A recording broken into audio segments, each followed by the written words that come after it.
ಮದ್ದೂರು ಭಾಗದಲ್ಲಿ ಗುಡ್ಡ ಕುಸಿತ ಆದ್ಗೆ ಇವತ್ತಿಗೆ 7 ದಿನ ಕಳೆದಿದೆ. ಇವತ್ತು ಕೂಡ ಕಾರ್ಯಾಚರಣೆ ಭರದಿಂದ ಸಾಗ್ತಾ ಇದೆ. ನನ್ನ ಬಲಭಾಗದಲ್ಲಿ ಗಮನಿಸ್ಬೋದು, ಅಲ್ಲಿ ಒಂದು ದೊಡ್ಡದಾದಂಥ ಬಂಡೆ ಮೇಲೆ NDRF ತಂಡ ನಿಂತಿದೆ. ಜೊತೆಗೆ SDRF ತಂಡವು ಕೂಡ ಇಲ್ಲೇ ಬಿಡುಬಿಟ್ಟು ಮಣ್ಣನ್ನು ತೆರವುಗೊಳಿಸುವಂಥ ಕಾರ್ಯಾಚರಣೆ ಮುಂದುವರೆದಿದೆ. ಈಗ ಅರ್ಜುನ್ಗೆ ಸಂಬಂಧಪಟ್ಟಂಥ ಅರ್ಜುನ್ ಓಡಿಸ್ತಾ ಇದ್ದಂಥ ಲಾರಿಯ ಮಾಲೀಕರು ಹೇಳಿರುವಂತೆ GPS ಟ್ರ್ಯಾಕರ್ನಲ್ಲಿ ಇದೇ ಜಾಗದಲ್ಲಿ ಸಿಗ್ತಾ ಇದೆ ಅಂಥೇಳಿ. ಸೊ ಹಾಗಾಗಿ ಆ ಒಂದು ಜಾಗದಲ್ಲಿ ಹುಡುಕಾಟ ಮುಂದುವರೆದಿದೆ. ಸುಮಾರು 5-6 JCBಗಳ ಸಹಾಯದಿಂದ ಮಣ್ಣನ್ನು ತೆರವುಗೊಳಿಸುವಂಥ ಕಾರ್ಯಾಚರಣೆ ಈಗ ನಡೀತಾ ಇರುವಂಥದ್ದು. ನೋಡಿ, ಅಲ್ಲಿ ದೊಡ್ಡದಾದಂಥ ಬಂಡೆ ಇದೆ. ಆ ಬಂಡೆ ಮೇಲ್ಭಾಗದಿಂದ ಕೆಳಕ್ಕೆ ಬಿದ್ದಿರುವಂಥದ್ದು. ಇದು ಸುಮಾರು ಒಂದು 50 ಟನ್ಗಿಂತ ಹೆಚ್ಚು ಮಣ್ಣೀಗ ಈ ಒಂದು ರಸ್ತೆ ಮೇಲಿದೆ. ಅದರ ಅವಶೇಷಗಳ ಅಡಿಯಲ್ಲೇ ಆ ಒಂದು ಬೆಂಜ್ ಲಾರಿ ಕೂಡ ಇದೆ. ಅಲ್ಲೇ GPS ಟ್ರ್ಯಾಕರ್ ನಮಗೆ ಪತ್ತೆ ಆಗ್ತಾ ಇರುವಂಥದ್ದು. ಹಾಗಾಗಿ ಆ ಜಾಗದಲ್ಲಿ ಹುಡುಕಾಟವನ್ನು ನಡೆಸಬೇಕು ಅಂಥೇಳಿ ಅರ್ಜುನ್ ಡ್ರೈವರ್ ಕೆಲಸ ಮಾಡ್ತಂಥ ಮಾಲೀಕರು ಮುನಾಫ್ ಅವರು ರಿಪಬ್ಲಿಕ್ ಕನ್ನಡಕ್ಕೆ ಮಾಹಿತಿಯನ್ನು ಕೊಟ್ಟಿದ್ರು. ಅದೇ ನಿಟ್ಟಿನಲ್ಲಿ ಈಗ ಕಾರ್ಯಾಚರಣೆ ನಡೀತಾ ಇದೆ. ಮತ್ತೊಂದು ಭಾಗದಲ್ಲಿ ಕೇರಳ ಪೊಲೀಸರು ಕೂಡ ಇಲ್ಲೇ ಬೀಡು ಬಿಟ್ಟಿದ್ದಾರೆ. ಕೇರಳ ಸರ್ಕಾರದ ವತಿಯಿಂದಲೂ ಕೂಡ ರಕ್ಷಣಾ ಪಡೆಗಳನ್ನು ಕಳುಹಿಸಿಕೊಟ್ಟು ಆ ಮೂಲಕವೂ ಕೂಡ ಇಲ್ಲಿ ಕಾರ್ಯಾಚರಣೆ ನಡೀತಾ ಇದೆ. ಅದರ ಜೊತೆಗೆ ರಾಜ್ಯ ಸರ್ಕಾರದ ಕಡೆಯಿಂದಲೂ ಕೂಡ ಹೆಚ್ಚಿನ ಮುತುವರ್ಜಿಯನ್ನು ವಹಿಸಿ ಇವತ್ತು ಅಂದರೆ ಕಳೆದ 6 ದಿನಗಳಿಗೆ ಹೋಲಿಸಿಕೊಂಡ್ರೆ ಇವತ್ತು ಇಲ್ಲಿ ಒಂದು ರಕ್ಷಣಾ ಕಾರ್ಯಾಚರಣೆ ಜೊತೆಗೆ ಅವಶೇಷಗಳನ್ನು ತೆರವುಗೊಳಿಸುವಂಥ ಕಾರ್ಯಾಚರಣೆ ಹೆಚ್ಚಿನ ಮಟ್ಟದಲ್ಲಿ ಹೆಚ್ಚಿನ ಪ್ರಮಾಣದಲ್ಲಿ ನಡೀತಾ ಇದೆ ಅಂದ್ರೂ ಕೂಡ ತಪ್ಪಾಗೋದಿಲ್ಲ. ಒಟ್ಟಾರೆಯಾಗಿ ಈಗ ದೃಶ್ಯಾವಳಿಯನ್ನು ಗಮನಿಸ್ತಾ ಇದ್ರೆ ಈ ಒಂದು ಜಾಗದಲ್ಲಿ ಇದೇ ಆ ಒಂದು ಟ್ರಕ್ ಸಿಲುಕಿಕೊಂಡಿದೆ ಅಂಥೇಳಿ ಮಾಲೀಕರು ಅನುಮಾನವನ್ನು ವ್ಯಕ್ತಪಡಿಸಿದ್ರೆ ಆ ಒಂದು ಅನುಮಾನದ ಆಧಾರದಲ್ಲೇ ಹುಡುಕಾಟವನ್ನು ಕೂಡ ನಡೆಸ್ತಾ ಇರುವಂಥದ್ದು. ಕ್ಯಾಮ್ರಾ ಪರ್ಸನ್ ರಾಕೇಶ್ ಗುಳೇದ್ ಜೊತೆ ನಾಗೇಂದ್ರ ಬಾಬು, ರಿಪಬ್ಲಿಕ್ ಕನ್ನಡ, ಉತ್ತರ ಕನ್ನಡ ಜಿಲ್ಲೆ. ಅಂಕೋಲದ ಶಿರೂರಿನಲ್ಲಿ ಗುಡ್ಡ ಕುಸಿತ ಆಗಿ ದುರಂತ ಸಂಭವಿಸಿದೆಯಲ್ಲ, ಆ ದುರಂತದಲ್ಲಿ ಆ ಕುಸಿದ ಗುಡ್ಡದ ಕೆಳಗೆ ನಾಪತ್ತೆಯಾಗಿರುವ ಅಥವಾ ಸಿಲುಕಿಕೊಂಡಿರುವವರ ಸಂಖ್ಯೆ ಇನ್ನಷ್ಟು ಹೆಚ್ಚಾಗ್ತಾ ಇದೆ, ಏರಿಕೆ ಆಗ್ತಾ ಇದೆ. ಗುಡ್ಡ ಕುಸಿತದಲ್ಲಿ ಮತ್ತೋರ್ವ ಯುವಕ ನಾಪತ್ತೆಯಾಗಿದ್ದಾನೆ. ಆತ ಆ ಗುಡ್ಡದ ಅಡಿಯಲ್ಲಿ ಸಿಲುಕಿಕೊಂಡಿರಬಹುದು, ಕುಸಿದಿರುವ ಗುಡ್ಡದ ಅಡಿಯಲ್ಲಿ ಸಿಲುಕಿಕೊಂಡಿರಬಹುದು ಅನ್ನುವ ಅನುಮಾನ ವ್ಯಕ್ತವಾಗಿದೆ. ಗೋಕರ್ಣ ಬಳಿಯ ಗಂಗೆಕೊಳ್ಳದ ಯುವಕ ನಾಪತ್ತೆಯಾಗಿದ್ದಾನೆ. ಗುಡ್ಡ ಕುಸಿದಾಗ ಮಗನನ್ನು ಹುಡುಕಿಕೊಡುವಂತೆ ಠಾಣೆ ಮೆಟ್ಟಿಲೇರಿದ್ದಾರೆ ತಾಯಿ. 5 ದಿನಗಳಿಂದ ಮಗ ಮನೆಗೆ ಬಂದಿಲ್ಲ ಹಾಗಂಥೇಳಿ ದೂರು ಕೊಟ್ಟಿದ್ದಾರೆ ಆತನ ತಾಯಿ. ಗುಡ್ಡ ಕುಸಿದ ದಿನ ಹೋಟೆಲ್ ಬಳಿ ಇದ್ದ ಲೋಕೇಶ್ ಬಹುಶಃ ಆ ಗುಡ್ಡ ಕುಸಿದಾಗ ಆತನೂ ಕೂಡ ಗುಡ್ಡದ ಅಡಿಗಡೆ ಸಿಲುಕಿಕೊಂಡಿದ್ನ, ಅವಶೇಷಗಳ ಅಡಿ ಇದ್ನ ಅನ್ನೋದು ಈಗ ಅನುಮಾನ ವ್ಯಕ್ತವಾಗಿದೆ. ಮತ್ತೆ ಸಂಪರ್ಕದಲ್ಲಿದ್ದಾರೆ ನಾಗೇಂದ್ರ ಬಾಬು. ಗುಡ್ಡದ ಅಡಿ ಅರ್ಜುನ ಮಾತ್ರ ಅಲ್ಲ, ಇನ್ನೂ ಕೂಡ ಹಲವರಿದ್ದಾರೆ ಅನ್ನುವ ಅನುಮಾನ ವ್ಯಕ್ತವಾಗ್ತಾ ಇದೆ. ಸದ್ಯಕ್ಕೆ ಏನಾದರೂ ಆ ನಿಟ್ಟಿನಲ್ಲಿ ಮಾಹಿತಿ ಸಿಕ್ಕಿದೆಯಾ ಈಗ ರೆಸ್ಕ್ಯೂ ಕಾರ್ಯಾಚರಣೆಯಲ್ಲಿ ನಾಗೇಂದ್ರ ಬಾಬು? ರಂಜಿತ್, ನೋಡಿ, ನಿನ್ನೆ ರಿಪಬ್ಲಿಕ್ ಕನ್ನಡಕ್ಕೆ ಸಚಿವರಾಗಿರುವಂತ ಕೃಷ್ಣ ಬೈರೇಗೌಡರು ರಾತ್ರಿ 11 ಗಂಟೆ ಸುಮಾರಿಗೆ ಸ್ಥಳಕ್ಕೆ ಭೇಟಿ ಕೊಟ್ಟು ಮಾತಾಡುವಂತ ಸಂದರ್ಭದಲ್ಲಿ ಅವರು ಒಂದು ಮಾತನ್ನ ಹೇಳಿದ್ರು. ಆ ಮಾತಿನಂತೆ ಅಂದ್ರೆ ಕೇವಲ ಅರ್ಜುನ್ ಅಷ್ಟೇ ಅಲ್ಲ, ಅರ್ಜುನ್ ಜೊತೆಯಲ್ಲಿ ನಾವು ನಮ್ಮ ಸ್ಥಳೀಯರು ಇನ್ನಿಬ್ರು ನಾಪತ್ತೆ ಆಗಿದ್ದಾರೆ ಅನ್ನುವ ಮಾಹಿತಿ ಇದೆ. ಅವರಿಗೋಸ್ಕರನೂ ಕೂಡ ನಾವು ಹುಡುಕಾಟವನ್ನ ಮುಂದುವರೆಸಿದ್ದೀವಿ ಅನ್ನುವ ಮಾತನ್ನ ನಿನ್ನೆ ರಾತ್ರಿ ಆ ಒಂದು ವಿಚಾರವನ್ನ ಸಚಿವ ಕೃಷ್ಣ ಬೈರೇಗೌಡ ಅವರು ರಿಪಬ್ಲಿಕ್ ಕನ್ನಡಕ್ಕೆ ಸ್ಪಷ್ಟನೆಯನ್ನ ಕೊಟ್ಟಿದ್ರು. ಈಗ 5 ದಿನಗಳಿಂದ ಮಗ ಕಾಣ್ತಾ ಇಲ್ಲ ಅಂತೇಳಿ ಲೋಕೇಶ್ ಅನ್ನುವ ಯುವಕನ ತಾಯಿ ಕಂಪ್ಲೇಂಟ್ ಅನ್ನ ಕೊಟ್ಟಿದ್ದಾರೆ. ಅಷ್ಟೇ ಅಲ್ಲದೆ ಆ ಲೋಕೇಶ್ ಟೀ ಅಂಗಡಿ ಬಳಿ ಇದ್ದ ಅನ್ನುವ ಮಾಹಿತಿಯನ್ನ ಒಬ್ಬ ನಿರ್ವಾಹಕರು ಅದಕ್ಕೆ ಸಂಬಂಧಪಟ್ಟಂತೆ ಮಾಹಿತಿಯನ್ನ ಕೂಡ ಹಂಚಿಕೊಂಡಿದ್ದಾರೆ. ಹಾಗಾಗಿ ಎಲ್ಲಿ ಹೋಗಿರ್ಬೋದು, ಎಲ್ಲಿ ನಾಪತ್ತೆ ಆಗಿರ್ಬೋದು ಅಂತ ಹೇಳಿ ಆ ಒಂದು ಮಾಹಿತಿಯನ್ನ ಆಧರಿಸಿ ಸಾಕಷ್ಟು ಹುಡುಕಾಟವನ್ನು ನಡೆಸಲಾಗ್ತಾ ಇದೆ.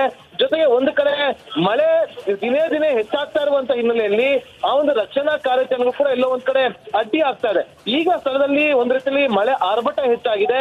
ಸದ್ಯಕ್ಕೆ ಒಂದ್ ರೀತಿಯಲ್ಲಿ ಗಂಗಾವಳಿ ನದಿಯಲ್ಲಿ ಏನು ಆಪರೇಷನ್ ಅನ್ನ ಅಂದ್ರೆ ರೆಸ್ಕ್ಯೂ ಆಪರೇಷನ್ ಅನ್ನ ಮಾಡಲಾಗ್ತಾ ಅಂದ್ರೆ ಹುಡುಕಾಟವನ್ನು ನಡೆಸಲಾಗ್ತಾ ಇತ್ತು, ಅದನ್ನ ಈಗ ತಾತ್ಕಾಲಿಕವಾಗಿ ಸ್ಥಗಿತಗೊಳಿಸಲಾಗ್ತದೆ. ಯಾಕಂದ್ರೆ ಮಳೆ ಹೆಚ್ಚಾದಂತೆ ನದಿ ಹರಿವಿನ ಪ್ರಮಾಣ ಕೂಡ ಹೆಚ್ಚಾಗ್ತಾ ಇರುವಂತ ಹಿನ್ನೆಲೆಯಲ್ಲಿ ಎಲ್ಲೋ ಒಂದ್ ಕಡೆ ನದಿಯಲ್ಲಿ ಹುಡುಕಾಟ ನಡೆಸೋದು ಒಂದ್ ರೀತಿಯಲ್ಲಿ ಕಷ್ಟ ಸಾಧ್ಯ ಆಗ್ತಾ ಇರುವಂತ ಹಿನ್ನೆಲೆಯಲ್ಲಿ ಸದ್ಯಕ್ಕೆ SDRF ತಂಡ ಹಾಗೂ ನೇವಿ ತಂಡವು ಕೂಡ ನದಿಯಲ್ಲಿ ಒಂದು ಹುಡುಕಾಟವನ್ನು ನಡೆಸೋದನ್ನ ತಾತ್ಕಾಲಿಕವಾಗಿ ಸ್ಥಗಿತಗೊಳಿಸಿದೆ.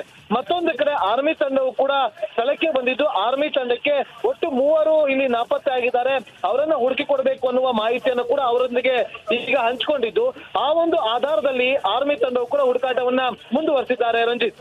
Okay, thank you Nagendra Babu ಮಾಹಿತಿಗಾಗಿ.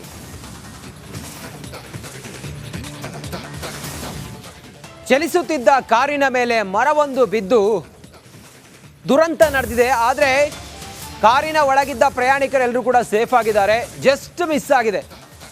ಚಿಕ್ಕಮಗಳೂರಿನ ಬಾಳೆಹೊನ್ನೂರಿನಲ್ಲಿ ನಡೆದಂಥ ಘಟನೆ ಇದು. ಭದ್ರಾ ಕಾಫಿ ಸ್ಟಾಪ್ ಬಳಿ ನಡೆದ ಘಟನೆ ಇದು. ಕೂದಲೆಳೆ ಅಂತರದಿಂದ ಪ್ರಯಾಣಿಕರು ಬಚಾವಾಗಿದ್ದಾರೆ. ಚಲಿಸುತ್ತಿದ್ದ ಕಾರಿನ ಮೇಲೆ ಮರ ಬಿದ್ದ ಪರಿಣಾಮ ಈ ಘಟನೆ ಸಂಭವಿಸಿದೆ. ಎನ್ಆರ್ಪುರ ತಾಲೂಕಿನ ಬಾಳೆಹೊನ್ನೂರು ಬಳಿ ಆಗಿರುವಂಥ ಘಟನೆ ಇದು. ಮರ ಬಿದ್ದ ರಭಸಕ್ಕೆ ಕಾರಿನ ಮುಂಭಾಗ ನುಜ್ಜುಗುಜ್ಜಾಗಿದೆ.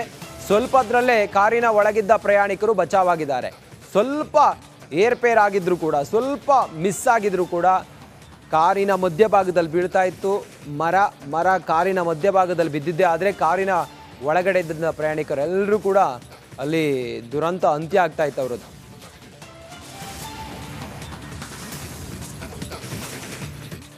ಹಾವೇರಿಯಲ್ಲಿ ಮಳೆಯ ರುದ್ರ ನರ್ತನಕ್ಕೆ ಜನ ಕಂಗಾಲಾಗಿ ಹೋಗಿದ್ದಾರೆ. ಜನ ಜೀವನ ಅಸ್ತವ್ಯಸ್ತವಾಗಿದೆ. ಮನೆಯಿಂದ ಹೊರಗಡೆ ಹೋಗದಂಥ ಪರಿಸ್ಥಿತಿ ನಿರಂತರ ಮಳೆ ಸೃಷ್ಟಿ ಮಾಡಿದೆ.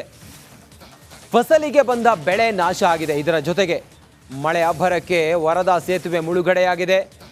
ಬಾಳಂಬೀಡ ಲಕ್ಮಾಪುರ ಸೇತುವೆ ಮುಳುಗಡೆಯಾಗಿದೆ. ಜಮೀನಿಗೆ ನೀರು ನುಗ್ಗಿ ರೈತರು ಬೆಳೆದಂಥ ಬೆಳೆ ಸಂಪೂರ್ಣವಾಗಿ ಜಲಾವೃತವಾಗಿದೆ.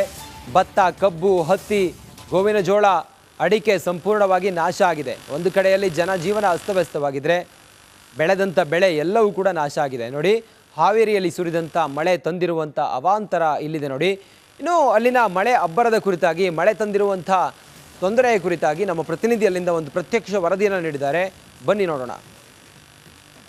ಕಳೆದ ಒಂದು ವಾರಗಳಿಂದ ಸುರಿಯುತ್ತಿರುವ ರಣರಕ್ಕಸ ಮಳೆಗೆ ಹಾವೇರಿ ಜಿಲ್ಲೆಯ ಸಂಪೂರ್ಣ ತತ್ತರವಾಗಿರುವಂಥದ್ದು.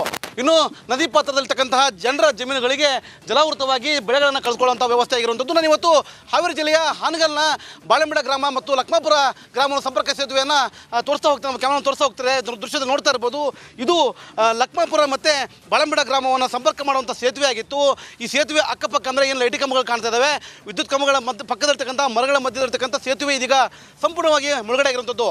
ನದಿ ಚಿಕ್ಕದಾಗಿದ್ದರೂ ನದಿಯ ಪಾತ್ರದ ಒಡಲಿನ ನೀರು ಆಚೆ ಬಂದಿರೋದ್ರಿಂದ ಇದೀಗ ನದಿಯ ಅಕ್ಕಪಕ್ಕದಲ್ಲಿರ್ತಕ್ಕಂತಹ ಎಲ್ಲ ಜಮೀನುಗಳು ಜಲಾವೃತವಾಗಿರುವಂಥದ್ದು. ದೊಡ್ಡದಾದ ನದಿಯಂತೆ ಕಾಣ್ತಿರೋ ಇದು ಚಿಕ್ಕದಾಗಿತ್ತು.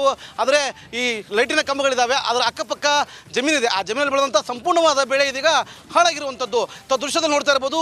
ಅಲ್ಲಲ್ಲಿ ಏನು ಮರಗಳಿದ್ದಾವೆ, ಆ ಮರಗಳ ಕೊಪ್ಪಲಲ್ಲಿ ಬೆಳೆದಂಥ ಬೆಳೆಗೆ ಸಂಪೂರ್ಣವಾಗಿ ನಾಶವಾಗಿರುವಂಥದ್ದು. ಇದ್ದಂತಹ ಒಂದು ಅಂಬಿಗರ ಚಳುವರ ಒಂದು ಮಂಟಪ ಇತ್ತು, ಅದು ಕೂಡ ಈಗ ಸಂಪೂರ್ಣವಾಗಿ ಜಲಾವೃತವಾಗಿರುವಂಥದ್ದು. ಇನ್ನು ದೂರದಲ್ಲಿ ನೋಡಿದಂಥ ದೇವಸ್ಥಾನ ಕೂಡ ಜಲಾವೃತವಾಗಿದೆ ಅಂತ ಹೇಳ್ಬೋದು. ಇನ್ನು ಸಂಪೂರ್ಣವಾಗಿ ಜಿಲ್ಲೆಯಾದ್ಯಂತ ಕಳೆದೊಂದು ವಾರದ ಸುರಿಯುತ್ತಿರುವ ಮಳೆಗೆ ವರದೆಯ ಅಬ್ಬರದ ಒಡಲು ಜೋರಾಗಿರುವಂಥದ್ದು. ಸಾಕಷ್ಟು ಬೆಳೆಯನ್ನು ಬೆಳೆದಿದ್ರು ರೈತರು. ಬೆಳೆದಂಥ ಬೆಳೆ ಇವತ್ತರ ನಾಳೆ ನಮಗೆ ಸಿಗುತ್ತೆ, ಫಲ ನೀಡುತ್ತೆ ಅನ್ನೋ ವ್ಯವಸ್ಥೆಯಲ್ಲಿ ಇದ್ರು. ಆದರೆ ಇದೀಗ ಸಂಪೂರ್ಣವಾಗಿ ಬೆಳೆ ನಿರಂತರವಾಗಿ ಬೆಳೆದಂಥ ಮಳೆಗೆ ತತ್ತರಿಸಿರುವಂಥದ್ದು. ನೋಡ್ತಿರೋದು ಡ್ರಮ್ಗಳು ಕಾಣ್ತಿದ್ದಾವೆ ನದಿಯಲ್ಲಿ. ಆ ಡ್ರಮ್ಗಳು ತೇರಾಡ್ತಿಲ್ಲ. ಅಂದರೆ ರೈತರು ನದಿಗೆ ಹಾಕಿರುವಂತಹ ಬೋರ್ ಮಿಷಿನ್ಗಳಿದ್ದು, ಆ ಮಿಷಿನ್ಗಳನ್ನ ಕೂಡ ಈಗ ಸಂಪೂರ್ಣವಾಗಿ ಹಾಳಾಗಿರುವಂಥದ್ದು. ಲಕ್ಷಾಂತರ ರೂಪಾಯಿ ಬೆಲೆ ಬಾಳುವಂಥ ಮಿಷಿನ್ಗಳು ಇದೀಗ ನೀರಿನಲ್ಲಿ ತೇಲಾಡ್ತಿರುವಂಥದ್ದು. ಆ ಒಟ್ಟಾರೆಯಾಗಿ ಹೇಳಬೇಕು ಅಂತಂದರೆ ಸಂಪೂರ್ಣವಾಗಿ ಏನು ವರದೆಯ ಅಬ್ಬರ ಜೋರಾಗಿದ್ದು ಇದೀಗ ನದಿ ಸಂಪೂರ್ಣ ತುಂಬಿರುವಂಥದ್ದು. ನದಿ ಪಾತ್ರದ ಜನರ ರೈತರ ಬೆಳೆಗಳೀಗ ಸಂಪೂರ್ಣವಾಗಿ ಹಾಳಾಗಿದೆ ಅಂತ ಹೇಳ್ಬೋದು. ಇನ್ನಾದರೂ ವರ್ಣದೇವರ ಕೃಪೆ ಆಗಲಿ, ರೈತರು ಬದುಕಲಿ ಅನ್ನೋದು ನಮ್ಮ ಆಸೆ ಅಂತ ಹೇಳ್ಬೋದು. ಕ್ಯಾಮರಾ ಪರ್ಸನ್ ಶಂಕರ್ ಜೊತೆ ಮಾರುತಿ BM, ರಿಪಬ್ಲಿಕ್ ಕನ್ನಡ, ಹಾವೇರಿ.